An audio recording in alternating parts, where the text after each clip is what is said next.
We've optimized the design of our full-scale experiment based on everything we learned in small scale. We are going for the fastest burn or deflagration possible. Now, there is a small chance that we could achieve a detonation.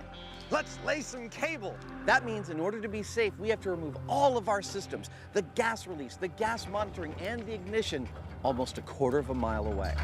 With that, their spectacular sewer is ready for what could be the most explosive debut ever on MythBusters. They look beautiful. This sewer is a replica of an actual real-world sewer, except that we've optimized it to give it the best possible chance of actually detonating a gas instead of deflagrating it or burning it. Now, if it just burns, it'll be fairly impressive, and the manhole covers will probably go fairly high. But if it detonates, they're really going to go high. And here's the thing. If it detonates, this will be the first incident that has ever been recorded and documented of a gas detonation occurring from a natural source, like a flame or a spark. That'll be something. It's official. Over the last 2 days, we have moved the following: 3,500 cubic feet of dirt, 120,000 pounds of reinforced concrete, 300 feet of chain link fence, 5 miles of electrical cable and cording, 3 fans, 2 steel containers. Here's how this is going to work. We will be activating this experiment from 1,000 feet away in the safety of this steel bunker behind bullet-resistant glass. When I click this switch, It'll open this valve and allow the methane to flow. into our homemade sewer buried underground. When the stoichiometry, or the mixture between gas and air, has reached the ideal relationship for an explosion, I'll hit this switch, creating a spark, which will ignite the gas. hopefully sending these 3 manhole covers flying sky high. That's the theory. That's the theory, because if the 103-pound manholes don't fly sky high, the myth is busted.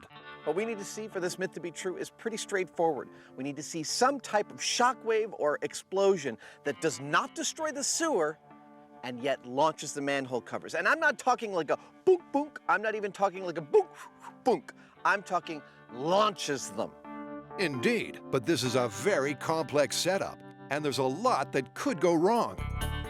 All this stuff has to work perfectly because once this gas starts to flow, we can't get anywhere near this. It's a bomb.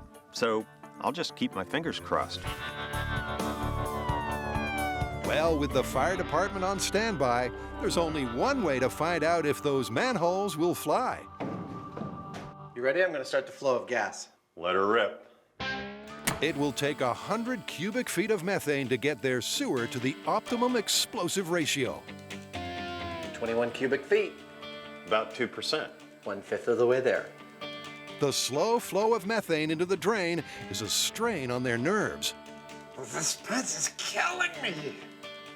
3.6%. Come on. And it turns out Adam doesn't have high hopes for the manhole covers. How high do you think they're going to go? I'm thinking 12 feet. I'm hoping for a lot further than that. Oh, I'm hoping for more, but I'm thinking 12 feet. Okay. We're at 62.6 cubic feet in our chamber. Now, this is at the very bottom of the ignitable range, but not the most volatile, so we still have to wait. It's that familiar MythBusters waiting game. That sewer's getting pretty full of methane. Small scale proved that the perfect stoichiometric ratio sent manholes flying. However, will the full-scale equivalent, 100 cubic feet of methane, prove just as effective? Shall we do it? I think it's time. All right, call it. All right. Real-world sewer explosion, best case scenario, sparking in 3, 2, 1. Wow! Look at that! That had to be 100 feet. That was insane! That exceeded my wildest expectations. That was significant. Significant is right. The manholes turn missile, rocketing 150 feet and only returning to Earth after a hang time of 6 seconds. Go take a look. All right. And closer inspection of their sewer has the guys astonished at the force of the explosion. Well, there's 2. There's 3, and number 1 seems to have traveled the farthest. That is one hell of a blast. I think the whole roof of the sewer came up.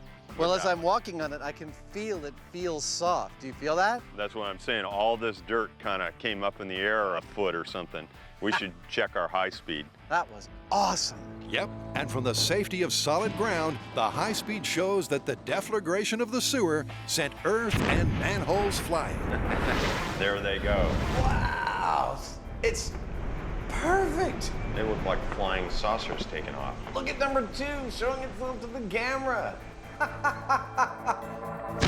That is insane. That might be one of my favorite high-speed shots we've ever gotten. That's gorgeous.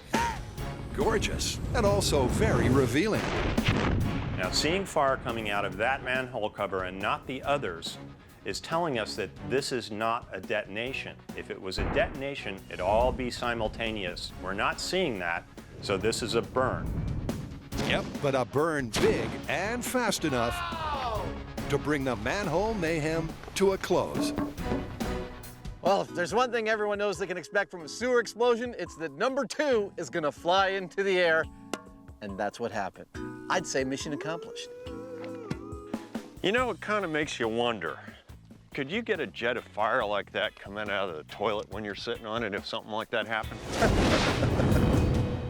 Man, that was awesome. We got a super fast burn. We got internal pressures in the sewer of over 100 pounds per square inch, and our manhole covers flew 150 feet in the air. Yeah, and that wasn't even a detonation. Can you imagine what had happened if the flame front and the shockwave got all lined up? Everything happens at once, and who knows how high they'd go.